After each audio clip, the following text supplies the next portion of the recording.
Hello friends, నమస్తే. శోభాయ్ మానం ఛానల్కు స్వాగతం. ఈరోజు మన ఇంట్లో సోరకాయ పచ్చడి తయారు చేసుకుందాం. సోరకాయ పచ్చడికి కావాల్సిన పదార్థాలు: ఒక చిన్న సోరకాయ కట్ చేసి పెట్టుకున్నాను, ఒక 10-12 పచ్చిమిర్చి, పల్లీలు 1 టేబుల్ స్పూను, శనగపప్పు 1 టేబుల్ స్పూను, మినపప్పు 1 టేబుల్ స్పూను, కొద్దిగా చింతపండు, వెల్లుల్లిపాయలు 10, కొద్దిగా పసుపు, కరివేపాకు కొద్దిగా, కొత్తిమీర కొద్దిగా. స్టవ్ వెలిగించి కడాయి పెట్టుకుందాం. కడాయిలో 1 టేబుల్ స్పూన్ ఆయిల్ వేసుకుందాం. ఈ ఆయిల్లోకి పల్లీలు వేసుకొని వేయించుకుందాం.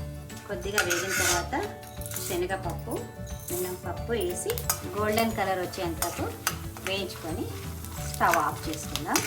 ఒక ప్లేట్లోకి ఈ పప్పులను తీసుకుందాం. ఇదే ఆయిల్లోకి మిరపకాయలు వేసుకుందాం. కొద్దిగా వేగిన తర్వాత మిరపకాయ ముక్కలు వేసుకొని వేయించుకుందాం. కొద్దిగా సాల్ట్ వేసుకుందాం, పసుపు వేసుకుందాం. ఒక 5 నిమిషాల పాటు నూనెలో ఉడకనిద్దాం. ఒక 5 నిమిషాలు ఉడికినవి. చల్లారిన తర్వాత మిక్సీ పట్టుకుందాం. మిక్సీలోకి శనగపప్పు, పల్లీలు, మినపప్పు వేసుకొని ఎల్లిపాయలు కూడా వేసుకుందాం. చింతపండును కూడా వేసుకొని తగినంత ఉప్పును వేసుకొని మిక్సీ పట్టుకుందాం.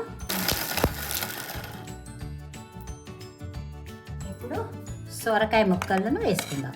వేసుకొని మిక్సీ పట్టుకుందాం. ఒకసారి కలుపుకొని మిక్సీ పట్టుకుందాం. సొరకాయ పచ్చడి రెడీ అయింది.